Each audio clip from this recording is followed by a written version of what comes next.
బాగా గమనించాలి ప్రియమైన దేవుని వారులారా. చివరికి చర్చిల్లో కూడా డబ్బు కోసమే కొట్టుకోవటం. నువ్వు ఏ చర్చిలోనే మీరు చూడండి, డబ్బు డబ్బు డబ్బు డబ్బు కోసమే కొట్టుకోవటం మీరు బాగా గమనించలేదు. జనవరి పండుగ లెక్కలు ఇప్పటికి తెగవు, క్రిస్మస్ పండుగ లెక్కలు నెక్స్ట్ క్రిస్మస్ వచ్చినా కూడా తెగవు. ఇంకా లెక్కలు వేస్తూనే ఉంటారు, లెక్కలు వేస్తుంటాయి. అంత లెక్కలు ఏంటంటే బాబు నాకు అర్థం కాదు. కలెక్షన్ అయింది ఎంత, ఖర్చు ఎంత చోటు క్లియర్ చేయొచ్చండి. ఇది మహా అయితే ఊళ్ళో 1500 గడప ఉంటుందేమోనండి. 1500 మందిలో ఎన్ని ఫ్యామిలీస్ ఎంత ఇచ్చారు కౌంట్ తెలిపోయింది. 10 లక్షల 5 లక్షల అమౌంట్ వచ్చేసింది. ఆ రోజు ఖర్చు చేసింది ఎంత, భోజనాలకి డెకరేషన్లు ఖర్చు చేసింది ఎంత, సేవకులకు ఇచ్చి పంపించింది ఎంత, కౌంటింగ్ ఖర్చు వచ్చేసింది. ఏమంటే ఇన్ఫ్లో వచ్చింది ఎంత, అవుట్ ఫ్లో వెళ్ళింది ఎంత, మైనస్ చేస్తే వచ్చిన అమౌంట్ ఎంత చెప్పండి, 10 నిమిషాల్లో తేల్చేయచ్చు. కానీ సంవత్సరమైన లెక్కలు తేలట్లేదంటే ఏమైపోయింది? ఆశ ఎక్కడో మింగేసింది. ఆ తిమింగులు మింగినట్టు మింగేసి లెక్కలు బయటికి రావట్లేదు. చివరికి నువ్వు దేవుల్లో ప్రార్థనలో గడపలేవు, లెక్కలు ఎప్పుడు అడుగుతారో తెలియదని ప్రతిరోజు వాక్యాన్ని చదువుకోలేవు, మోకరించి చక్కగా 1 గంట ప్రార్థన చేసుకోలేవు, 3 పూట్ల ఎవరితో ఓపికగా మాట్లాడలేవు. చూస్తేనేమో పెద్దగా కనిపిస్తూ ఉంటాను, ముఖం అంతా నలుపు. అంతే కదండి. ఏ స్టేజ్కి వెళ్ళిపోయింది? ధనము నిన్ను ఏ స్టేజ్కి తీసుకెళ్తున్నాను జాగ్రత్త. అందుకే అన్యాయపు సిరితో జాగ్రత్త. నువ్వు విశ్వాసంలో నుంచి తొలగిపోయే ప్రమాదం ఉంది. ఎవ్వరూ పడేయరు నిన్ను, నీకు నువ్వే తవ్వుకుంటున్నావు. ఒకవేళ అలాంటి పరిస్థితుల్లో నేను ఉన్నానేమో, అననీయ సప్పేర లాంటి జీవితాన్ని ఒకవేళ కొనసాగుతున్నామేమో, ఇప్పటివరకు ఎలా ఉండి ఇంకా ఫ్యూచర్లో ఎలా ఉంటామేమో. ఇస్కరియోతు యూదా ఎదిగినట్టుగా ఎదిగి చివరికి మనకు మనమే పొడుచుకునేటట్టుగా ఇస్కరియోతు యూదా లాంటి క్యారెక్టర్ మనలోకి వచ్చిందేమో. ప్రారంభంలో సేవ జీవితం నమ్మకంగా కొనసాగించాలి, దేవుడి కోసం కొనసాగించాలి, నిస్వార్థమైన జీవితాన్ని కొనసాగించాలి. సేవా జీవితాన్ని ప్రారంభిస్తారు ప్రారంభపు అడుగులు. అది కొద్ది సంవత్సరాలు గడిచిన తర్వాత ఇక మెల్లిగా ట్రెండ్ మారుస్తూ ఉంటారండి. ఇదేనండి లోపల జరుగుతాను. ప్రారంభించేది ఒకటి, ముగించేది మరొకటి. విశ్వాసంలో నుంచి తొలగిపోయి ప్రారంభంలో బాగానే ఉన్నాడు ఇస్కరియోతు యూదా, ముగింపు ఎలా ఉంది? అననీయ సప్పీర ప్రారంభం బాగానే ఉంది, ముగింపు ఎలా ఉంది? బిలాము జీవితం ఫేస్ టు ఫేస్ దర్శనం, ముగింపు. నువ్వు ప్రార్థన చేస్తే వాళ్ళది విషయం. బాలాకరాజు గమనించాడండి బాబు బిలాము గురించి. అంత క్యాపబిలిటీ కలిగినటువంటి వ్యక్తి కేవలం బహుమానాలకి, కేవలం గిఫ్ట్, అంత కక్కుర్తి. ఆ కక్కుర్తి నిన్నే ముంచేసింది కదా. ఆలోచించాలి ప్రియమైన దేవుని వారులారా, ఆలోచించాలి. ఏమండి, డబ్బు కోసం ఈ రోజు కొట్టుకునేటటువంటి పరిస్థితి మనుషులు చంపేసుకునే స్టేజ్కి తీసుకెళ్ళిపోయింది. ఏమండి, చర్చిలోనే మర్డర్లు జరిగిపోతున్నాయి బాబు. ఈరోజు పోలీసులు కస్టడీతో ఆరాధన జరుగుతుంది తెలిసండి. చాలా చర్చిల్లో పోలీస్ కస్టడీలో, బయట పోలీసులు ఉండాలి, లోపల ఆరాధన జరుగుతుంది. ఏ స్టేజ్కి వెళ్ళిపోతుంది? క్రైస్తవులే, మనవాళ్ళే ఏ స్టేజ్కి వెళ్ళిపోయింది మీరు బాగా గమనించాలి. ఏమండి, ఇవి వచ్చినా కూడా, ఏమండి, ఇవన్నీ నీకు నచ్చినా నచ్చకపోయినా కూడా నువ్వు ఇష్టపడాల్సిందే. అందుకే ఈ మాటలు చెప్పరండి బాబు. గొంతు మింగుడు దిగదు అంటారు చూసారండి. ఇవి కొంచెం మింగుడు దిగదు. అందుకే నీకు నచ్చినా నచ్చకపోయినా నువ్వు తిమోతి, ఇవి మాత్రం నువ్వు సంఘములో చెప్పాల్సిందే. చెప్పాల్సిందేనంటున్నాడండి బాబు. మన గోల్ పరలోకమైన తర్వాత, మన యొక్క లక్ష్యం పరలోకమైన తర్వాత విశ్వాసులకు కానీ సేవకులకు కానీ ఇలాంటి ఆలోచన ఎందుకు వస్తుంది? జాగ్రత్త జాగ్రత్త అని దేవుడు గంట పదగా రాయించినటువంటి మాటలండి బాబు. ఎందుకండి మనుషులు ఇలా అయిపోయారు? ఎందుకండి? సామెతల గ్రంథం అందరూ చిన్నవాడి దగ్గర నుంచి పెద్దవాడి వరకు, ఏమంటే విశ్వాసం నుంచి సేవకుల వరకు, బిషపుల వరకు, ఆర్చి బిషపుల వరకు, పోపుల వరకు కూడా ధనం ధనం ధనం ధనం ధనం ధనం. అది అన్యాయం, అన్యాయపు సిరి అని బైబిల్ చెప్తాను. సామెతల గ్రంథము 27వ అధ్యాయం. సామెతల గ్రంథము 27వ అధ్యాయము. సామెతలు 27, 24 చదువుకున్నాం. సామెతల గ్రంథము 27వ అధ్యాయము 24వ వచనాన్ని చూడండి. 27, 24. ధనము శాశ్వతము కాదు, కిరీటము తరతరములు ఉండునా. ఏమండి, ఇలాంటి వాగ్దానాలు పెట్టరండి బాబు. ఏమంటే ధనము శాశ్వతము కాదు, ఇలాంటి వాగ్దానాలు పెడతారండి. వాగ్దానాలు ప్రింట్ వేసేది వీళ్ళే. అర్థమవుతలేదు మీకు పాయింట్?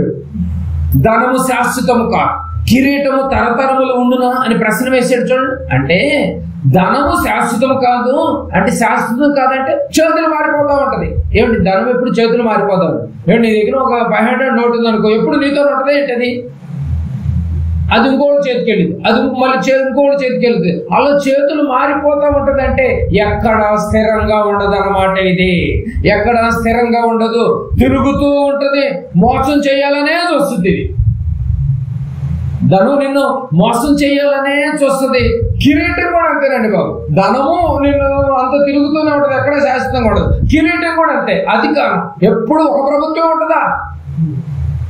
ఏమంటే ఎప్పుడు ఒక ప్రభుత్వం ఉండదు కదా, మరో ప్రభుత్వం వచ్చింది. అందుకే కిరీటం అంటే అధికారం గురించి. కిరీటము తరతరాలు ఉంటుందా? కిరీటము అధికారము తరతరాల్లో ఉండదు. ఏమంటే ధనము కూడా చేతులు మారిపోతూనే ఉంటుంది నాయన. అంటే గవర్నమెంట్ మారిపోతూ ఉంటది, అలాగే ఏమండి ధనం కూడా మారిపోద్ది. ఏమంటే 2000 నోట్లు మారిపోలే ఏంటి? అయిపోయి ఏమైపోయినాయో తెలియదు. చూసారా, మారిపోతూ ఉంటుంది. డబ్బు కూడా తిరుగుతూ ఉంటుంది. అలా ధనం తిరుగుతూ ఉండదు, నువ్వు దాని చుట్టూ నువ్వు తిరుగుతున్నావు. ఎడ సంపాదించాలి నువ్వు కూడా తిరుగుతూనే ఉంటున్నావు. 23:4 చూడండి సామెతలు. బైబుల్ నిజంగా ఎంత గొప్పగా ఉందో చూడండి. 23:4 మనకు తెలియకుండానే వయసు వచ్చి మీద పడిపోయింది, మనకు తెలియకుండానే తలలన్నీ నెరిసిపోయినాయి, మనకు తెలియకుండానే బాడీలో ఆకారాలు మారిపోయినాయి. ఆయన కూడా బుద్ధి రావట్లేదు. 23వ అధ్యాయం 4వ వచనం,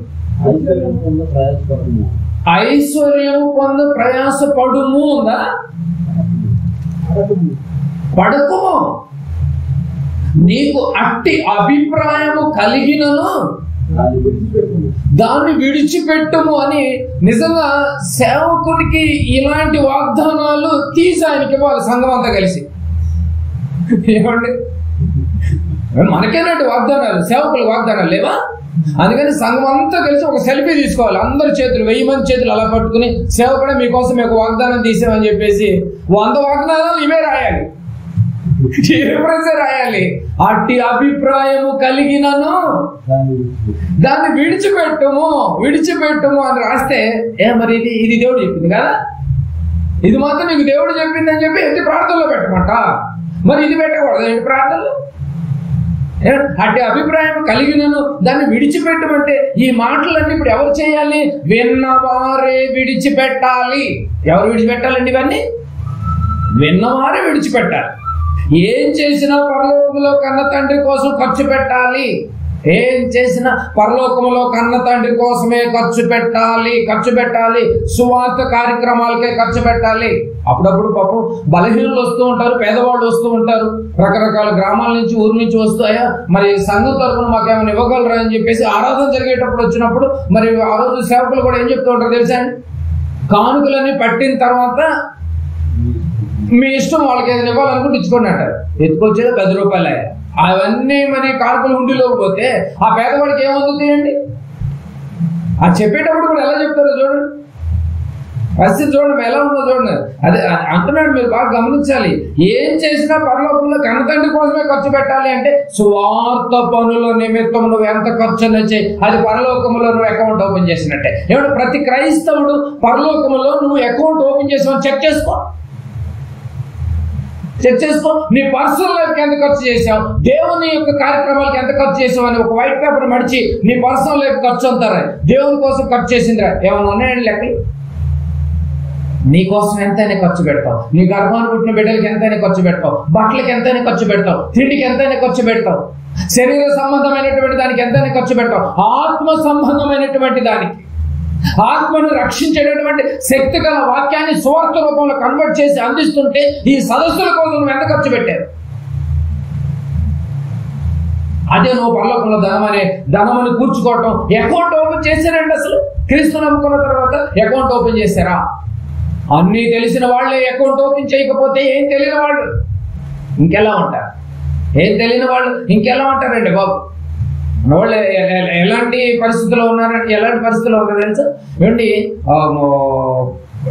జీలకర్రని ఎర్రగా పెట్టి 10 వందలాగా బ్యాచ్ చేయటం, సోంపులోను పుదీనాలోను ఏమండి అట్లా పెట్టి 10 ఆగేటటువంటి బ్యాచ్ అండి బాబు. ఆ రోజు ఈ రోజుకి ఇలాగే ఉంది. అర్థం చేసుకోవాలి మీరు ఇవన్నీ కూడా. అందుకే అంటున్నాడు మార్కు సువార్త 10వ అధ్యాయం. మార్కు సువార్త 10వ అధ్యాయం 28. 10వ అధ్యాయము 28, 29, 30 వచనాలు. 28 పేతురు, ఇదిగో పేతురు గారు అంటున్నాడు, ఇదిగో మేము సమస్తమును విడిచిపెట్టి నిన్ను వెంబడించితమని ఆయనతో చెప్పసాగాను. యేసు ప్రభుల వారితో పేతురు గారు అన్నింటిలో కంటే ముందు మాట్లాడతాడు కదండి. తొందరగా మాట్లాడేది పేతురు గారు.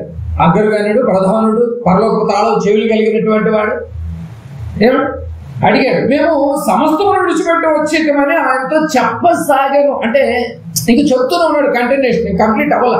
చెప్పసాగాను.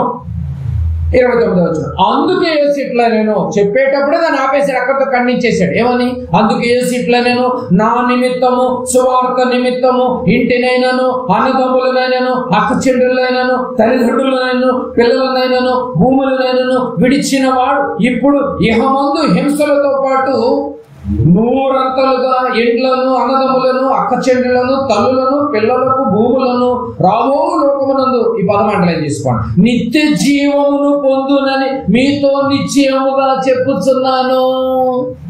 ఏమండి? నిత్య జీవానికి వెళ్లకుండా ఇప్పుడు నేను అడ్డుపడుతుంది ఎవరు? యేసు ప్రభువు వారు చెప్పినటువంటి ఎగ్జాంపుల్ ఎవరెవరు ఉన్నారు? ఇప్పుడు ధనం ఒక్కటే అడ్డుపడుతుంది అనుకుంటే పొరపాటు. ఏమేమి అడ్డుపడుతుంది? నా నిమిత్తము సువార్త నిమిత్తం నువ్వు బయలుదేరితే, నా నిమిత్తం నువ్వు బయలుదేరితే బైబిల్ పట్టుకుని నీకు అడ్డు వచ్చేటటువంటి వారిలో లిస్ట్ అంతా చెప్తున్నాడు. ఎవరు ఆ లిస్టు? ఇంటి అన్నదమ్ములనైనాను, అక్క చెల్లెళ్ళైనా, అన్నదమ్ములు, అక్క చెల్లెళ్ళు, తల్లిదండ్రులు, పిల్లలు, భూములనైనాను విడిచినటువంటి వాడు. ఇవన్నీ నీకు అడ్డొస్తూనే ఉంటాయి. వీటన్నిటిని నువ్వు తెగించుకుని ముందుకు రావాలి. ఇప్పుడు ఇహ ముందు హింసలతో పాటు ఇహమందంటే ఈ లోకమందు హింసలతో పాటు 100 ఇండ్లను, అన్నదమ్ములను, అక్క చెండులను, తల్లులను, పిల్లలను, భూములను రాబో లోకమునందు నిత్య జీవము పొందునని మీతో నిశ్చయముగా చెప్పుచున్నాను. చాలా మంది ఏమండి నిజంగా దేవుడి కోసం ముందుకు నడుద్దామని చెప్పి ప్లాన్ చేసుకుని వస్తూ ఉంటారు. తర్వాత అవన్నీ నీకు ఎక్కడో చోట నీకు అడ్డుపడుతూనే ఉంటారు. వీళ్ళు ఇక్కడ లేదా చర్చ్, ఇది ఆలయం కాదా, ఇక్కడ చెప్పేది వాక్యమే కదా అని ఇట్లా అడ్డుపడేవాడు. అన్నదమ్ములు ఉండొచ్చు, తల్లిదండ్రులు ఉండొచ్చు, భార్య భర్తలు ఎవరు ఉండొచ్చు, బిడ్డలు ఉండొచ్చు.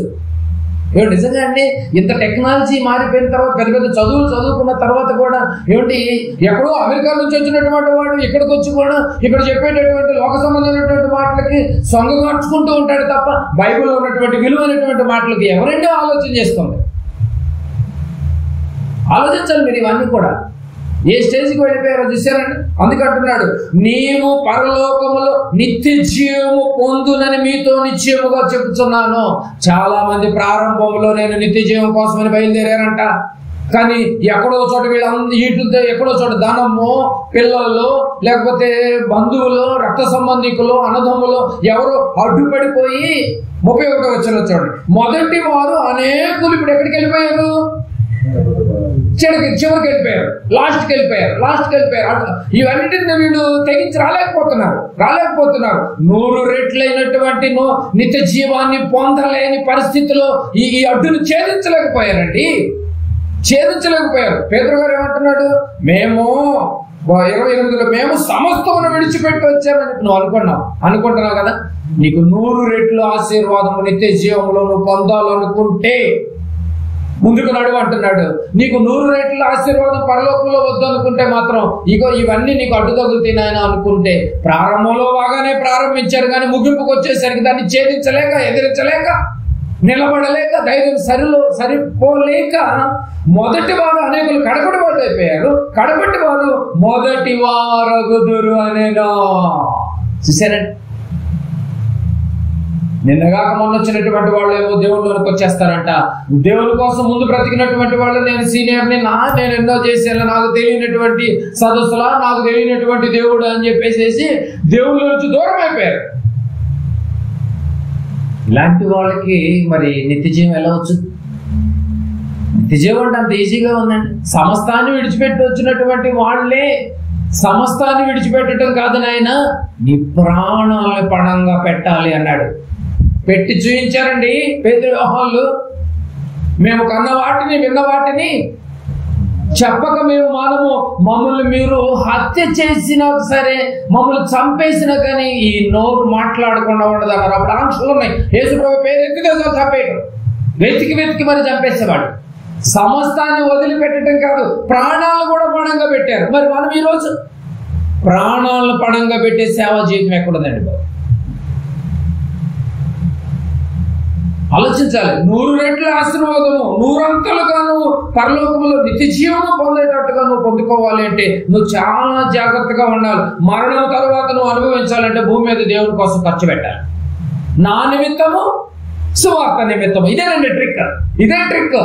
నా నిమిత్తము, సువార్త నిమిత్తము. నువ్వు ఏది చేసినా ఇదిగో యేసుతోనే నువ్వు కనెక్ట్ చేయాలి. యేసు ప్రభు దగ్గరికే నువ్వు నడిపించాలి. నా నిమిత్తము, సువార్త నిమిత్తము. ఏదైనా కూడా నువ్వు చేయి భూమి మీద, పరలోకములో నిత్య జీవములో నీ కోసం 100 రెట్ల ఆశీర్వాదం నేను రెడీ చేసి పెట్టా. చేస్తామండి? నిజం చెప్పండి. ఎంత టైట్ ఉన్న పరిస్థితుల్లో కూడా ఏమైనా పస్తుంటామండి మనం? నేను బాగా గమనించండి. ఎంత కష్టాల్లో ఉన్నా కూడా ఏమైనా తిండి తినకుండా ఏమైనా ఉంటున్నామండి? ఎందుకయ్యా ఈరోజు మందిరానికి రాలేదండి? ఒకటే జలుబండి బాబు, అసలు తెంపు లేదండి అంటావు. ఏమన్నా మరి భోజనం ఏమైనా మానేసావు? మరి అంత జలుబు కారుతున్నా కూడా మెక్కుతున్నావు కదా బాగానే. మీరు బాగా గమనించాలి అన్నాను, మీరు ఫీల్ అవ్వద్దు.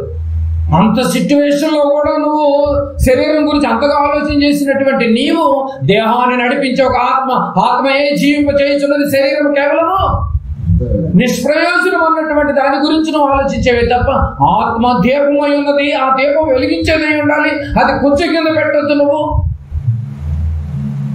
ఎంత గొప్పగా ఉండాలండి. నిత్య జీవానికి నువ్వు వెళ్ళాలి అంటే నా నిమిత్తము, సువార్త నిమిత్తము, నా నిమిత్తము, సువార్త నిమిత్తము. నువ్వెంత చేస్తే అంత పరలోకంలో నువ్వు రెట్టింపు ఆశీర్వాదాలు పొందుకుంటావు. నా నిమిత్తము, సువార్త నిమిత్తము. అది నిస్వార్థంగా, హృదయపూర్వకముగా, ఇష్టపూర్వకముగా. అననీయ సప్ఫీరా చేయలేకపోయారు. ఇద్దామని అనుకున్నారు కానీ సువార్త నిమిత్తంకి వచ్చేసరికి ఏమైపోయింది? అబ్బా, మొత్తం వచ్చిందంత సేవకి ఖర్చు పెట్టాలా అన్నంతే. నేనేం చెప్పాను అదే చెప్పి పేతురు గారికే చెప్పింది, ఇదే ట్రైనింగ్ ఇచ్చి. ఆలోచించండి, మీకు అర్థమవుతుంది. చెప్పించింది ఎవరు ఇప్పుడు వాళ్ళకి? దెయ్యంగాడు. వాడు ఒకడు ఉంటాడు, వాడు నిన్ను నాశనం చేస్తూ ఉంటాడు, నిన్ను కీడుకు తలపెడుతూ ఉంటాడు. ఫస్ట్ డెసిషన్ బెస్ట్ డెసిషన్ అండి, కానీ ఆ డెసిషన్ మీద నిలబడినవద్దు. అది అపవాది. ఇస్కరియోతు నిలబడలేకపోయింది, అననీయ సప్ఫీరా నిలబడలేకపోయింది, బిలాము నిలబడలేకపోయింది, పౌలు గారి దగ్గరికి రాలేకపోయింది. మేము సాతాను తంత్రములను ఎరుగని వారముగాము. నిజమేనండి, ఆ మాట వాళ్ళకే అంకితం అయిపోయింది. ఈ రోజు క్రైస్తవులకి ఏమైపోయారండి బాబు? ఏమవుతున్నారండి? సాతాను తంత్రం ఎరుగుని వారమని రెఫరెన్సులు చూసి చదివించమే తప్ప ఆ తంత్రాలను వేవేరిగా వచ్చి బలైపోయాయి. ఆలోచించాలి. మరణం తర్వాత నువ్వు అనుభవించాలి అంటే భూమి మీద దేవుని కోసం నువ్వు కోర్చాలి. ఎలా కోర్చాలి? నా నిమిత్తము, సువార్త నిమిత్తము. నా నిమిత్తము, సువార్త నిమిత్తం. ఇంకా నువ్వు దేనికోసం నువ్వు ఖర్చు పెట్టినా కూడా వృధానే. నువ్వు ఎంతైనా ఖర్చు చేయి, యేసు ప్రభు కోసం ఖర్చు చేయి, ఎంతైనా ఖర్చు చేయి, సదస్సుల కోసం నువ్వు ఖర్చు చేయి.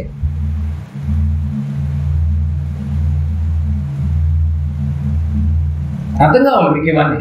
అది అన్యాయం చేసేది. నీకోసం ఒకవేళ ఖర్చు చేసుకుంటావేమో, మన కోసం ఎంతైనా ఖర్చు పెడతాం కదా, ఎంతైనా ఖర్చు పెడతాం, లెక్కలు కూడా వేసుకోం. అసలు మన కోసం ఎంతైనా తీస్తాం, పొత్తికెళ్ళ తీసి ఖర్చు పెట్టేస్తాం కదా. ఒక బట్టల షాపులో ఎంతైనా అలా ఇచ్చేస్తాం, లెక్కలు వేసుకుని కదా. మనం ఒక 2000 కొంటాం అనుకుని వెళ్ళిపోతాం, అక్కడికి వెళ్ళేసరికి 3300 అవుతాయి, 1300 ఎక్స్ట్రా అవుతాయి. అయినా కూడా ఏం చేస్తాం? పెట్టి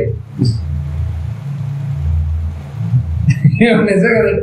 అదే దేవుడి పనుల మొత్తం దగ్గరికి వచ్చేసరికి మనం ఇస్తానన్నది 1000 రూపాయలే, కానీ అక్కడికి వచ్చేసరికి ఒక 500 ఇస్తూ పోయేదేమో మనసు చివుక్కులు ఆపుతూ ఉంటుంది. ఎందుకు? పక్కనోడు 500 ఇచ్చాడు, తొందరపడి మాట ఇచ్చామేమో, అందుకే ఊరుకొని అందుకే చెప్పొద్దు అని చెప్పాను. రాస్తానే ఎంతో కొంత చెప్పాలి కదా, అంతేగా నువ్వు ఎందుకు పుచ్చుకుని రాశా? నిజంగా దెయ్యపు మాటలు చూసారండి ఇవన్నీ. నీకే మంచిది, నీ నీ నీ ప్రాణాన్ని రక్షించేది నీకు అర్థం కావట్లేదు. మోసపోతున్నావేమో, జాగ్రత్త. తమ్ముడు తామే నిన్ను నువ్వు పెంచుకుంటున్నావు, ఎవరో వచ్చి పడవరు ఇక్కడ. అది అన్యాయం చేసేది ఒకరోజు పరలోకంలో. అన్నీ అర్థమైనటువంటి నువ్వే పాటించలేనప్పుడు ఈ మాటలు నువ్వు పాటించడానికి, మనం పాటించడానికి, క్రైస్తవులుగా మనం పాటించడానికి ఈ మాటలు. మరణం తర్వాత నువ్వు సేఫ్ జోన్లోకి నీ ఆత్మను నువ్వు తీసుకుని వెళ్ళాలి అంటే నీ ఓపిక, నీ చేతికి వచ్చినటువంటి ఏ పనైనా నువ్వు శరీరంతో చేయి. నీ కష్టార్జితముల నుంచి దేవుని కోసం ఎరగా ఎంతైనా పెట్టు. తిరిగి లెక్కలేదు. నీ కడుపును పుట్టిన పిల్లలకు నువ్వు లెక్కలేవు. ఏమండి దేవుడు ఎంత, ఏమండి నీకు ఆక్సిజన్ అందించాడే, 70 సంవత్సరాలు ఆక్సిజన్ అందించాడు. లెక్కలేస్తే నువ్వు కట్టుకోవడానికి సరిపోదు, నువ్వు సంపాదన. ఇంకా నీ భార్యకి ఏం కట్టుతావు? ఆక్సిజన్కి ఆక్సిజన్ అందించాడు. గుండె లబ్డబ్ అని ఆడటానికి ఏమిటి బిల్లు వేస్తే ఏం చేస్తా? కిడ్నీ ఫంక్షన్కి బిల్లు వేస్తే ఏం చేస్తా? తిన్నటువంటి భోజనము అరగటానికి ఎంతో ఖర్చు చేసుకొని యాసిడ్స్ రిలీజ్ చేసుకుని టైంలో కూడా నువ్వు తిన్నా కూడా దానికి కొన్ని యాసిడ్స్ రిలీజ్ చేసుకుని అరిగేటట్టుగా పెద్ద పేగులు చిన్న పేగులు ఎన్నో సిస్టాన్ని ఈ యొక్క దేహంలో పెట్టాడే, మరి దానికి బిల్లేస్తే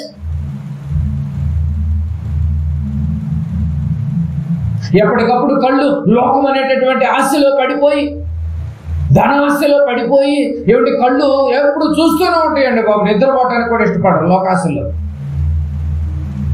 అలాంటి టైంలో కళ్ళు డ్రై అయిపోతూ ఉంటాయి, కళ్ళు అంటుకుంటూ ఉంటాయి, చూసారండి. అలాంటి టైంలో కూడా కళ్ళల్లో ఏమిటి చెమ్మదనాన్ని, నీళ్లను, ఏమిటి కళ్ళల్లో కొన్ని వాటర్ ఉంటాయండి బాబు. ఆ వాటర్తో నిన్ను కళ్ళను ఎప్పటికప్పుడు నీకు కూల్ చేస్తుంది ఎవరు? బిల్లేస్తే. ఆలోచించు. దేవుడి కోసమే, దేవుడు నీ కోసం ఇన్ని చేశాడే, ఆయన దగ్గరికి వచ్చేసరికి నువ్వు లెక్కలేస్తా? ఎవరు ఏదో కోసం నువ్వు ఆలోచించేది. వాళ్ళు ఏదో సంపాదించేసుకుంటున్నారు, ఇదిగో వాళ్ళు దేవుని కోసం ఖర్చు. దేవుని కోసం ఖర్చు చేసే చోట నువ్వెంతైనా ఖర్చు పెట్టు. అది నీ ఆత్మను రక్షించుద్ది. అది నిన్ను రేపు పరలోకములో మీ కొరకు ధనమును కూర్చోండి. మరణం తర్వాత నువ్వు సేఫ్ జోన్లోకి వెళ్ళాలంటే నువ్వు కూర్చుకోవాలి. కీర్తన గ్రంథం 62వ అధ్యాయం. నా నిమిత్తము సువార్త నిమిత్తమే. కీర్తన గ్రంథము 62వ అధ్యాయం. కీర్తన గ్రంథము 62వ అధ్యాయము 10వ వచనం. 62:10 చూడండి. కీర్తన గ్రంథము 62వ అధ్యాయము 10వ వచనము. బలాత్కారమందు 62:10 ఏదంటే బలాత్కారమందు నమ్మిక ఉంచుకొని దోచుకొనుట చేత గర్వపడకుడి. ఏమిటి దోచుకుంటే ఏమొచ్చుద్దంటే గర్వం వచ్చింది అని కింద వచ్చిన ఏముందో చూడు. ధనము హెచ్చినను దానిని లక్ష్య పెట్టకుడి. అసలు లెక్కలో కూడా తీసుకోవద్దు. ధనం హెచ్చినను, ఇదిగో ధనం నిన్ను పెంచుద్ది. ఏం చేసింది తెలుసు? ధనం పెంచుద్ది. నేను పెంచి ఒకసారి నన్ను చూడవచ్చుగా. నేను 1,20,000 చేశాను. చూసుకో ఒకసారి. ఏమన్నా హెచ్చించిందే లేదా? హెచ్చినన్న దాన్ని కేర్ కూడా చేయకూడదు. నువ్వు మోసం చేసేదాన్ని నువ్వు. అంతే కదండి. నువ్వు నా దేహాన్ని, నా ఆత్మ నువ్వు మోసం చేస్తావు. నువ్వు నా కోలోనికి నువ్వు పంపిస్తావు. నా కళ్ళ ముందు ఇసుకరు యోధాన్ని చూస్తే నాకు బుద్ధి రావట్లేదు అనుకుంటున్నావా? లక్ష్య పెట్టకూడి నన్ను చూడండి. లక్ష్య పెట్టి మనం ఏం చేస్తున్నాం? గర్వపడుతున్నాం. పైన వచ్చిన అదే చెప్పాడు, గర్వం వచ్చేసింది అంటే. చూసారు, గర్వపడవద్దు. నీవు దాని మీద ధనము హెచ్చినను దాన్ని లక్ష్య పెట్టవద్దు. అంటే ధనం పెరుగుతున్నది, దాని మీద మనసు పెట్టొద్దని. లక్ష్యం అంటే మనసు, అసలు మనసే పెట్టొద్దని. ఏ వచనంలో ఏముందో కానీ మనం తెలియదు కానండి. బైబిల్లో ఏ గ్రంథంలో ఏ వచనం ఎక్కడుందో కూడా మనం తొందరగా బలి వెలగదు. కానీ ఏమండి, నీ జేబులో ఎన్ని నోట్లు టక్కుమని చెప్తావా లేదా?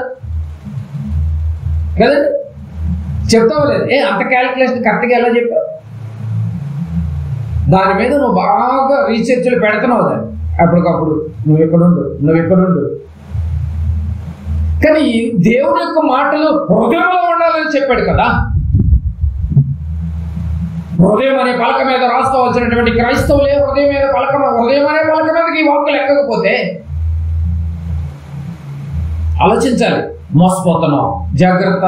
అన్యాయం చేస్తుంది ఈరోజు, ఒక రోజు జాగ్రత్త. ఇది అన్యాయం చేస్తుంది, దాన్ని లక్ష్య పెట్టొద్దు. సామెతల గ్రంథము భక్తులు మాట్లాడుతున్నారు. సామెతల గ్రంథము 23వ అధ్యాయం. సామెతల గ్రంథము 23వ అధ్యాయము 5వ వచనం చూడండి. సామెతల గ్రంథము 23వ అధ్యాయము 5వ వచనం. నీవు దాని మీద దృష్టి నిలిపిన తోడనే అది లేకపోవును నిశ్చయముగా అది రెక్కలు ధరించి ఎగిరిపోవును. చూసారండి, నిశ్చయముగా రెక్కలు ధరించి ఎగిరిపోవును. నీవు దాని మీద దృష్టి నిలిపిన తోడనే అది లేకపోవు. దాని మీద ఎప్పుడు నువ్వు దృష్టి పెట్టావు అది ఉండదు. మళ్ళీ దృష్టి పెట్టు అని నీ దగ్గరికి వచ్చింది. దృష్టి పెట్టకపోతే వెళ్ళిపోతుంది. అందుకనే అది రాగానే మనలో కూడా ఎలా చేయించింది తెలుసా అండి? అది కనపడిన వెంటనే మనం తీసుకుని దండం పెట్టుకునే కళ్ళకు అద్దుకుంటా ఉంటాం. చూసారండి ఎలా అద్దిచ్చిందో చూసారండి? నన్ను దండం పెట్టుకో, ఏ స్టేజ్కి మార్చిందో చూసారా? ఎంత ఒక్కొక్క మాట. నీవు దాని మీద దృష్టి నిలిపిన తోడనే అది లేకపోవును, నిశ్చయముగా రెక్కలు ధరించి ఎగిరిపోవును. పక్షిరాజు ఆకాశమునికి ఎగిరిపోవునట్టు అది ఎగిరిపోతానే ఉంటది. ఎగిరిపోవును. నిశ్చయముగా అది రెక్కలు ధరించి ఎగిరిపోవు. పక్షిరాజు ఆకాశములు ఎగిరిపోవునట్టు అది ఎగిరిపోవును. ఏమండి, ఈ తిరగడంలో ఎగరడంలో అంతే కదండి. ఈ ధనం తిరుగుద్ది, ఎగురుద్ది. ఈ తిరగడంలో ఎగరడంలో అందరిని వేడెక్కిచ్చేస్తుందండి బాబు. ఎక్కడికక్కడ గొడవ పెట్టేసింది. ఉదయం లేచి కాడి నుంచి టెన్షన్లో ఉంటాడు. ఏంటంటే టెన్షన్ అంటే డబ్బు కావాలి, కట్టేది ఉంది, ఈఎంఐ వచ్చింది, అక్కడ అది కట్టాలి, ఇక్కడ ఇది కట్టాలి, ఇంట్లో ఇది కట్టాలి, ఒక పెళ్లి వచ్చింది, పండగ వచ్చింది, ఇది వచ్చింది, అది వచ్చింది. మనిషి వేడెక్కిపోతూ ఉంటాడు. ఎందుకు? చేతులు ఏం లేవు, ఎక్కడెక్కడో తిరిగి రావాలి. మరి ఆ రావటం కోసం ఏ మోసాలు, ఆ రావటం కోసం ఎన్నో అన్యాయాలు, ఎన్నో మాటలు, తప్పుడు మాటలు చేస్తే కానీ డబ్బులు రావట్లేదు. నిజాయితీ కడతానన్న వాడికి రూపాయి కొట్టదు. ఏమంటే మోసం చేసేవాడికే ఉంటుందండి బాబు అప్పు కూడా. అందుకే అంటున్నాడు చూడండి, సొలొమోను గారికి అర్థమైపోయింది. అది ఎగురుకి తిరుగుతుంది, రెక్కలు కట్టుకుని ఇక్కడ అక్కడ మాయ చేస్తా ఉంటారు. దానికోసం మడలు చూపించుద్ది, దానికోసం క్రూరంగా మార్చేస్తుంది మనిషిని. అంతే కదండి, ఏ స్టేజ్కి తీసుకెళ్ళిపోయిందో చూడండి. కనుక బైబిల్ ఏం చెప్తుందంటే, తినటానికి తిండి, కట్టుకోవడానికి బట్టలు మీ పరలోకపు తండ్రి కోసం క్షేమంగా బ్రతకండి అన్నాడు. 2 ఉంటే చాలు క్షేమంగా బ్రతకడానికి. మేము బతకలేమంటున్నారు. ఈ 2 ఉంటే మేము బ్రతకలేమంటున్నారు. దాని మాయలో పడిపోతే బ్రతుకంతా చిందరవందరే. అంత టెన్షన్ వస్తాడు బాబు. లేదు ఉన్నదానిలో సర్దుకుంటే ఏ గొడవడు. బారు పోతా ఉంటారు కదండి, అందరూ ఇంటి మీదకి వచ్చేస్తూ ఉంటారు. సర్దుకుని బ్రతికితే అందుకు అంటూ ఉంటారు, మంచం ఉన్నంత వరకు కాళ్ళు ముడుచుకుని బతుకుంటే ఏ గొడవ లేదు. నేను ముడుచుకుని పడుకోలేను, డబుల్ కార్డు మంచం కావాలంటే మరి 30,000 తీసుకొచ్చి పడతావు ఈఎంఐలో. దాని ఈఎంఐ కట్టాను, పొద్దున్నే వేగల మీద కత్తి పెడతాడు. ఈయన వచ్చే సంపాదన ఎంత, నువ్వు కట్టేది ఎంత? బారు పోయావు. మరి దాని ఏమంటే మళ్ళీ ఇంకో డ్రెస్సింగ్ టేబుల్ ఉండాలి, మరి నీట్గా మరి రెడీ అవ్వాలి. ఒక ఈఎంఐగా అలవాటు పడిన తర్వాత అప్పులో అప్పు అంటూ ఉంటారు కదండి. ఎలా వేడెక్కింది చూసారండి? ఖర్చులు పేగల మీదకి తీసుకొచ్చింది దాకుంటారు. కుటుంబాన్ని బజారు పాలు చేసింది. కట్టేటానికి నాదే లేదు, భర్తను చూపిస్తారు. అది ఆయనే కదండి ఇంటి యజమానుడు. అప్పుడు యజమానుడు గుర్తొస్తాయి. చెప్పు, ఏం సమాధానం చెప్తావు? ఏం చెప్తాడు? కర్తను. ఈ గోలంతా తట్టుకోలేక మళ్ళీ తమ్ముడికి బారిస అయిపోతాడు. కుటుంబంలో 7:30 వచ్చి హ్యాపీగా భోజనం చేసే పరిస్థితి లేవు. ఇక 12 రోజు రోడ్ల మీద పడి తిరుగుతూ ఊగుతూ వస్తూ ఉంటాడు. పరిస్థితి ఎలా ఉందో చూడండి. పైగా బరువుగా బ్రతికే ఫ్యామిలీ మరి సమాజంలో. పిల్లల పరిస్థితి ఏమైపోవాలి, భార్య పరిస్థితి ఏమైపోవాలి, వీటన్నిటికీ చూడండి ఎలా మాయ చేస్తుందో చూసారండి. ఎలా మాయ ఉచ్చులో పడేసింది. ఇలాంటి సిచ్యువేషన్లో నీకు దేవుడు వాక్యం చెప్పిన ఏమైపోతుంది? మందిరానికి రమ్మంటే నువ్వేం వస్తావు? ప్రతిరోజు బైబిల్ చదవమంటే ఏం చదువుతావు? అందుకే సేవకులు కూడా ఎరబెట్టి, అమ్మ దేవుడు ఈరోజు ప్రార్థనలో పైనుంచి దొరలు వస్తున్నారు, మనిషికి 500 జత బట్టలు ఇస్తున్నారంటే అప్పుడు పరిగెత్తి వెళ్తారు. ఎందుకు? సేవ కూడా ఎట్ అయిపోయింది చూడండి. అది రెక్కలు కలిగి ఎగిరిపోవును, పక్షిరాజు ఎగిరినట్టుగా ఎగిరిపోయి అందరిని ఆడిస్తుంది. ఎట్లని అర్థం? అందరిని ఆడిస్తుందట. అంటే పిల్లవాడు షాప్కి లేదని తీసుకురాలంటే 10 రూపాయలు వెళ్ళాడు. రూపాయి తీసి బయటపడేస్తాడు. వాడికి అర్థమైపోయింది రూపాయికి వాల్యూ లేదని. ఏమంటే అర్థమవుతుందండి మీకు? ఇవన్నీ దేవుని మాటలు అండి బాబు. ఇవన్నీ దేవుని మాటలు. మర్చిపోవద్దు.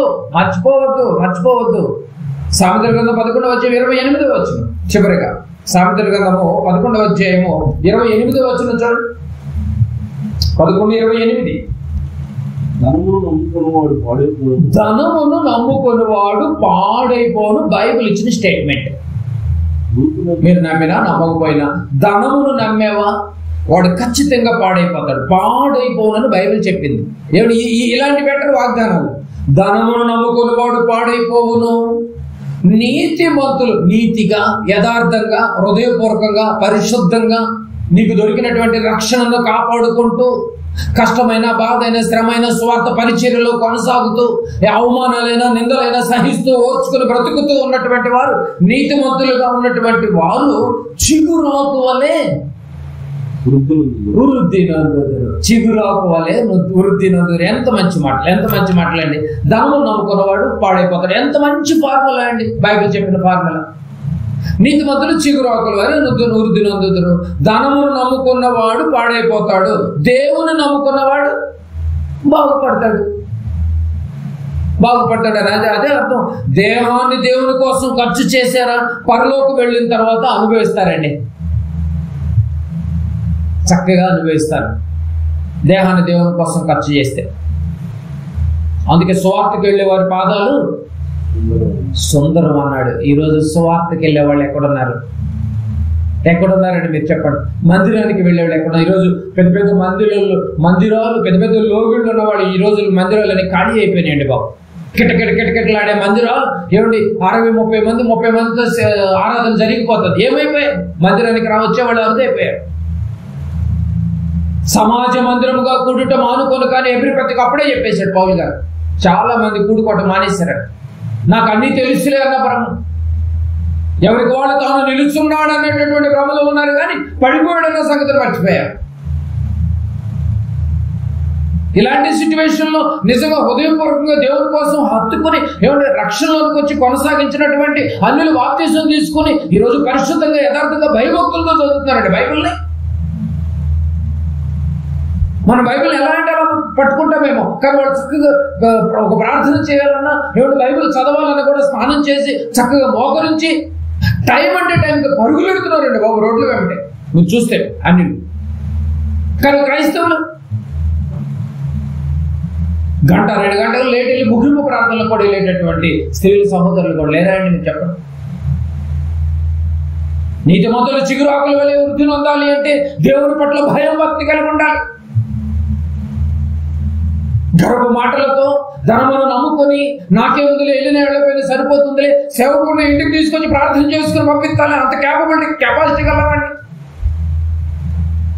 సేవకుడు కూడా అలాగే తయారయ్యాడండి నిజంగా అండి. పెద్ద పెద్ద వాళ్ళ ఇంటికి వెళ్ళిపోయి ప్రార్థన చేసి వస్తాడు కానీ ఒక పేద ఇంటికి వెళ్ళి, గుడిసిన వాళ్ళ ఇంటికి వెళ్ళి పలకరింపు లేదు, ఆత్మీయత లేదు, అనురాగం లేదు.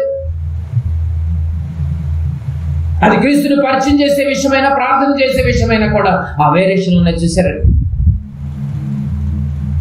నీతిమంతుడు చిగురాకుల వలె వర్ధిస్తాడు. నువ్వు నీతిగా బ్రతుకు, లోకం వైపు చూడదు. లోకం మొత్తం మాయలో ఉంది, ఉచ్చులో ఉంది. ధనం అనేటటువంటి ఆలోచనలు ఏమిటి వేడెక్కిపోయింది. అలాంటి వేడిలోనికి నువ్వు అసలు వెళ్ళదు. వద్దండి బాబా, జోన్ ఎక్కువ వద్దండి, ఉన్నదాన్ని హ్యాపీగా హ్యాపీగా హ్యాపీగా వచ్చిన నీ కష్టార్జితంతో వచ్చినటువంటి దాన్ని హ్యాపీగా బాగు చేసుకుని చక్కగా ఫ్యామిలీ అంతా కూర్చొని హ్యాపీగా బాగు చేసే రోజులు ఎప్పుడో పోయినాయండి బాబు, ఎప్పుడో పోయింది.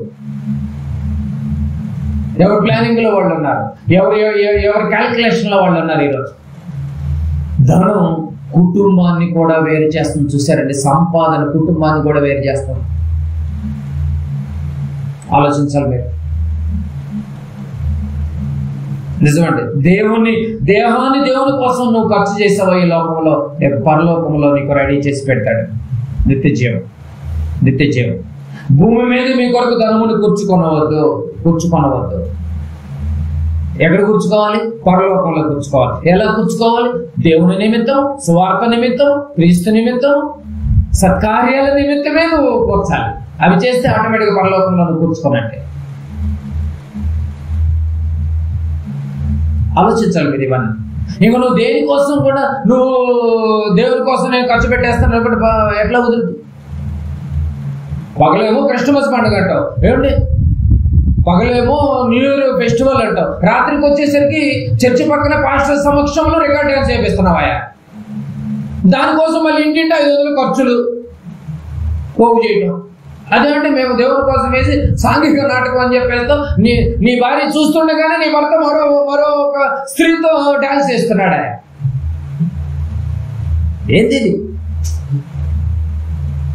అందరి సమక్షంలోనే కదా పోగు చేసింది. ఇది దేవుని కార్యక్రమమా? ఆలోచించాలి ఇవన్నీ. సంఘం కూడా పాడైపోయింది ఈరోజు, సంఘాలు చెదిరిపోయింది.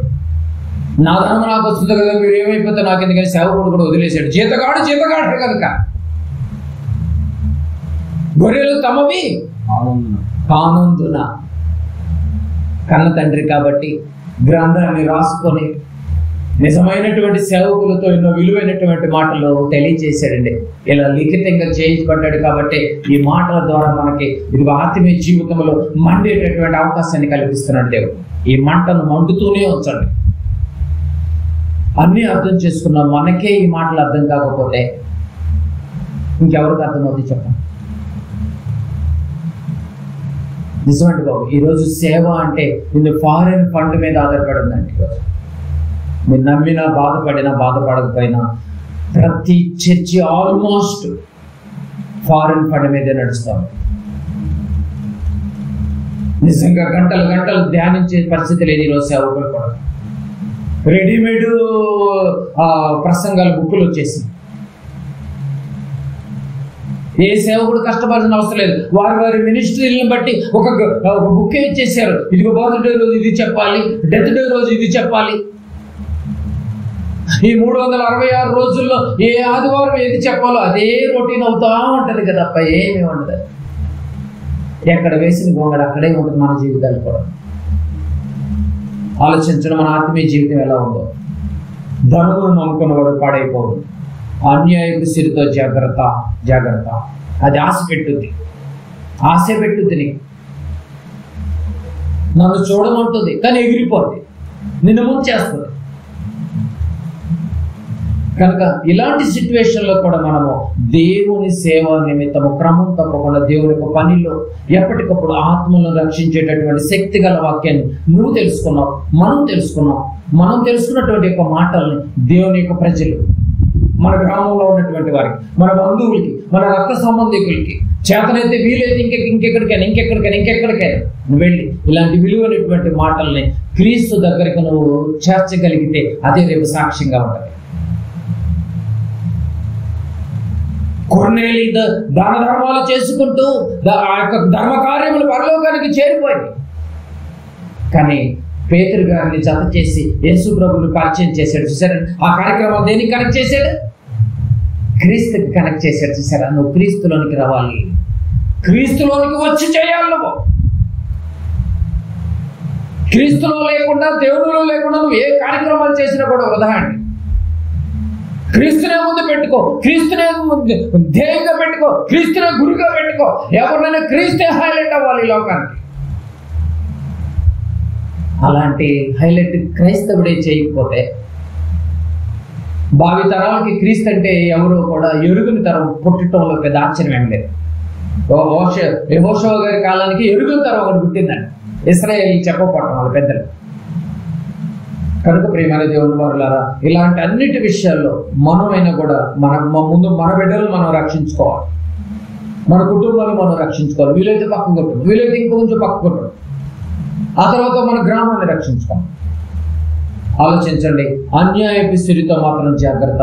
వచ్చేటప్పుడు ఏమి తీసుకుని రాలేదు, వెళ్ళేటప్పుడు ఏమి తీసుకుని పోలేదు. అన్నము వస్త్రము గలవారే వాటితో తృప్తి పొందుడి అని చెబుతూ ఒక మంచి మాట చూసుకుని వచ్చేసుకున్నారు. తిమోతికి రాసినటువంటి మొదటి పత్రిక 6వ అధ్యాయంలోనే దాన్ని కంక్లూజన్ ఇచ్చేసాడు. 6వ అధ్యాయము 11వ వచనం. ఇవన్నీ చెప్పుకుంటూ వచ్చి 11వ వచనంలో ఏం చెప్పిందో చూడండి బైబిల్. దైవజనులు అంటే దేవుళ్ళకి వచ్చి ప్రతి ఒక్కరు దైవజనులు. మీకు పాయింట్ అర్థం కాదు. దైవజనులు అంటే మన సేవకుడు అనుకోవద్దు. ఇక్కడ దేవుళ్ళలోకి వచ్చి దేవుని నమ్ముకున్న ప్రతి ఒక్కరు దైవజనులు. దైవంతో కనెక్ట్ అయినటువంటి జనులందరూ ఏమంటారు? దైవజనులు. అంటే సేవకుడికి ఒక్కడే కాదు. దైవజనుడా నీవైతే అంటే క్రీస్తు నమ్ముకున్నటువంటి వాడైతే, దేవుళ్ళకి వచ్చినటువంటి వాడైతే వీటిని విసర్జించి, వేటిని 7వ వచనం నుంచి చెప్పుకుంటూ వచ్చాడు చూసారా, వీటిని విసర్జించి మనం ఏం చేయాలి? విసర్జించి అన్న దగ్గర ధనాన్ని విసర్జించమన్నాడు కదా. విసర్జించాలంటే మీకు అర్థం కాదు, పుట్టినోట్ల కిందే ఉంది చూడండి. దీనికి రివర్స్ లో ఉంది. ఈరోజు పారిపోతున్నారు, పరిగెత్తుతున్నారు పట్టుకోవటానికి. నిజం బైబిల్ ఎంత విశ్లేషణ ఇచ్చిందో చూడండి. వీటిని విసర్జించి అంటే మూల భాషలో విడిచి పారిపోము. ఇదే తిమోతి గారికి చెప్తాడు, ఎవరేచ్ఛలను నువ్వు పారిపోమన్నాడు. ఎట్ ద సేమ్ టైం ఈ ధనం విషయంలో కూడా దైవజనులు ఏమంటున్నాడు? ఎవరేచ్ఛలో నువ్వు అద్దోదుపు లేకుండా వెళ్ళిపోతే నువ్వు అనారోగ్య పాలైపోతావు, నీ జీవితం కొంపంటుకుంటది. ఇది నీకు అర్థమైతే ఎవరేచ్ఛలో నువ్వు ఎంత జాగ్రత్తగా ఉండి కట్టుకుంటూ ఆ విషయంలో ఆ బలాన్ని ఎవరికంటే వాళ్ళు ఖర్చు చేయకోకుండా నువ్వు జాగ్రత్తగా కాపాడుకోవాలి. ఎందుకంటే ఎవరి కాలంలో కాడిపోయిట నరుడికి మేలన్నాడు కదా. అలాగే సేవకులకు కూడా చెప్తున్నాడు, వీటిని విసర్జించి పారిపోయి మరి నేనేం చేయాలి? మరి వీటి విషయంలో పారిపోమన్నాడు. మరి ఏం చేయాలి? నీతిని, భక్తిని, విశ్వాసమును, ప్రేమను, ఓర్పును, సాత్వికమును, సంపాదన ఉందండి. క్రైస్తవుల సంపాదన ఏది ఇప్పుడు? దైవజనుల సంపాదన ఏది? విశ్వాసుల సంపాదన ఏది? నీతి అనే సంపాదన నువ్వు సంపాదించావా? భక్తి అనే సంపాదన సంపాదించావా? విశ్వాసం అనే సంపాదన నువ్వు సంపాదించావా? ప్రేమ అనే సంపాదన సంపాదించావా? ఓర్పు అనే సంపాదన నీ దగ్గర ఉందా? సాత్వికమైన సంపాదన సంపాదించుకున్నటకు ప్రయాసపడము. పుట్టినట్లు ఏముంది? ఏంటండి ఎంత నీట్గా ఉంది బైబిల్. ఏది వదిలేయాలి, ఏది విడిచిపెట్టాలి, ఏది దేనికోసం పోకలాడాలి. వెంటాడు పారిపోము. దేనికి పారిపోవాలి? ధనముకు పారిపోవాలి. దేని వెంటాడాలి? ఇవేనండి రేపు నేను పరలోకానికి తీసుకెళ్ళేది. జాగ్రత్త. నీతిగా ఉన్నానా? దేవుడు నమ్మక ముందు ఎలా ఉన్నాను అనేది పక్కన పెట్టేదని అనవసరం. దేవుడు కూడా చూడ. నువ్వు తేడా వచ్చిన రోజు అవన్నీ మూట పెట్టి వెనక్కి పెట్టాడు అంటే అవి తర్వాత చేస్తాడు లిస్ట్. చూడని నేను వీపు వెనక పక్కన వేసుకున్నాను అని చెప్పేసి ఒక వచనంలో. ఇంకొక వచనం ఏమంటుందో తెలుసా? నువ్వు తేడా చేసిన రోజు అవి బయటికి తీసుకొస్తాడంట. అప్పుడప్పుడు కొంతమంది డైరెక్టర్లు కూడా ఒక విలన్ను తన దగ్గర ఉన్నటువంటి చిన్న వర్క్ చేసేటటువంటి వాడికి ధనం పెట్టి, నాయన ఈ యొక్క సమ్మెను నువ్వు ఆపు అని అంటే వాళ్ళందరికీ ఇమీడియట్ గా పెంచాలంటే కొన్ని లక్షలు ఖర్చు అవుతుంది అని చెప్పేసి ఆ లీడర్ని తీసుకొచ్చేసి కొంత అమౌంట్ అక్కడ పడేసి ఫోటోలు పెడతారు. అర్థమవుతుందా మీకు పాయింట్? ఆ ఫోటోలు ఇప్పుడు ఏమి చూపించరు. ఎప్పుడు చూపిస్తారు? నువ్వేదైనా తేడా చేస్తే అప్పుడు ఫోటోలు బయటకు తీస్తారు. ఇది మీకు అర్థమైతే ఏమిటి? దేవుడు కూడా పాత నిబంధనలు ఏం చెప్పాడనంటే, నువ్వు చేసినటువంటి పాపాలను బాప్తిసం తీసుకున్న రోజు వాడిని అక్కడితో కడిగేసి నేను బ్యాక్ సైడ్ పడేశాను మూట. అర్థమైంది లేదు? దాన్నే ముట్టుకోడు. ఇప్పుడు రేపు నువ్వు తేడా చేస్తావు చూసావా, ఓవర్ చేస్తావు చూసావా, అప్పుడు కూడా తీసుకొచ్చి ముందు పెడతాడంట. ఒక్కొక్కటి ముందు పెట్టి మరి కడుగుతాడని ఉంది యెషయా. అయిపోయింది కదా, బాప్తిసం తీసుకున్నాక మనకెవడు అడిగేవాడు లేడు అనుకున్నాం. అడిగే ఆయన ఒకడు ఉన్నాడు, నిలదీస్తుంది ఒకరోజు. కనుక ప్రియమైన దేవుని వారలారా, బాప్తిసం తీసుకున్న తర్వాత మనం చేయాల్సిందల్లా ఒక్కటే, వాటిని విడిచిపెట్టి పారిపో. నీతిని, భక్తిని, విశ్వాసమును, ప్రేమను, ఓర్పును, సాత్వికమును సంపాదించుకున్నట్టు. ఏమిటి మీకు అర్థం కావట్లేదు? క్రైస్తవుని సంపాదన ఇదే. ఓర్పు అనే సంపాదన ఎంత అనికేసావు బాబు బ్రదర్ మీరు? విశ్వాసం అనే సంపాదన ఎంత అనికేశారు? ఏంటి సంపాదన? సంపాదన అంటే ధనం కనపడుతుంది కానీ ఓర్పు ఏంటి అంటారండి బాబు. మీకు అర్థమవుతలేదు పాయింట్. సంపాదించుకున్నట్టుకు ప్రయాసపడును పడినవచ్చు. విశ్వాస సంబంధమైన మంచి పోరాడు. ఇది పోరాటం అంటండి. నీతి అనేది పోరాడితే వచ్చేది, భక్తి అనేది పోరాడితే వచ్చేది, విశ్వాసం అనేది పోరాడితే వచ్చేది, ప్రేమ అనేది పోరాడితే వచ్చేది, ఓర్పు అనేది పోరాడితే వచ్చేది, సాత్వికం అనేది పోరాడితే వచ్చేది. మంచి పోరాడము అప్పుడు దొరుకుతుందంట నీకు. ఏంటది?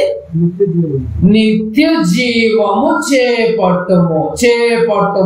దాన్ని పొందుటకు నీవు పిలువబడ్డావు. దాన్ని పొందటానికి నువ్వు బాప్తిసం తీసుకున్న రోజు సంఘం ఎదుట, సమాజం ఎదుట, దేవుని ఎదుట పిలువబడ్డావు. దాన్ని పొందుటకు పిలువబడి అనేక సాక్షులు ఎదుట మంచి ఒప్పుకోలు నీళ్ళలో దిగిన రోజు అమాయకంగా ఒప్పుకున్నావు. నిజం కదండి? ఆ రోజు మంచి ఒప్పుకొని నీతిగా బతుకుతానని, ప్రేమగా బతుకుతానని, భక్తిగా బ్రతుకుతానని, విశ్వాసంతో ఉంటానని, ఓర్పుతో ఉంటానని, శ్రమ వచ్చినా, బాధ వచ్చినా, కష్టం వచ్చినా నేను స్టాండర్డ్ గా నిలబడతానని, క్రీస్తు వైపు చూస్తానని ఒప్పుకున్న నీవు ఈరోజు ధనం అనే మత్తులో పడిపోయి, వ్యామోహం అనే మత్తులో పడిపోయి, ఆశల వలయాలలో కొట్టుకుపోయి ఎగిరిపోయేటటువంటి దానికోసం నువ్వు పాపులాడి చివరికి నిన్ను నువ్వే పొడుచుకుంటున్నావేమో. అయితే ఎగ్జాంపుల్ గా ఇస్కరియోతు యోధాను చూడు, అననీయ సప్పేరాను చూడు, బిలామును చూడు. చివరికి నువ్వు నిత్య జీవాన్ని చేపట్టాల్సిన నువ్వు నరకానికి వెళ్ళిపోతున్నావు కదా, జాగ్రత్త. ఎందుకు కాదు కదా నువ్వు ఒప్పుకో. అన్యాయం చేసే సిరిని నువ్వు దూరంగా పరిగెత్తు. ఇలాంటి పరలోకానికి చేర్చేటటువంటి విలువలతో కూడుకున్నటువంటి ఆత్మీయ జీవితంతో కూడుకున్నటువంటి ఇలాంటి మంచి ఫలాలు, ఫలభరితమైనటువంటి ఫలాల కోసము నువ్వు సంపాదన ఎంత? నువ్వు 10 సంవత్సరాలు బాప్తిసం తీసుకున్నావా? ఓర్పు అనే సంపాదన ఎంత సంపాదించావు? ఇంకా నువ్వు ఓర్చుకోలేకపోతున్నావా? అయితే అసలు ఓర్పు అనే సంపాదనకి అకౌంటే నువ్వు ఇంకా పరలోకంలో ఓపెన్ చేయలేదు. బాగా ఆలోచించండి ప్రియమైన దేవుని వారలారా. దేవుని కోసం ఖర్చు చేయండి. తర్వాత ఆయన నీ కోసం ఒకటి ఇవ్వటానికి రెడీగా ఉన్నాడు, అదే నిత్య జీవం. ఆలోచించండి. అందరూ చేసేటటువంటి మిస్టేక్ మనం చేయొద్దు. ఎందుకంటే అపోస్తులు అలా లేరు. మేము చేసిన బోధ కాక మరి ఏ బోధ నేను మీరు అనుసరించక అన్నాడు. చూసారా? మరి అపోస్తల బోధనలు వెంటాడుతున్నటువంటి మనం, క్రీస్తు పరిచర్యలో పోరాడుతున్నటువంటి మనము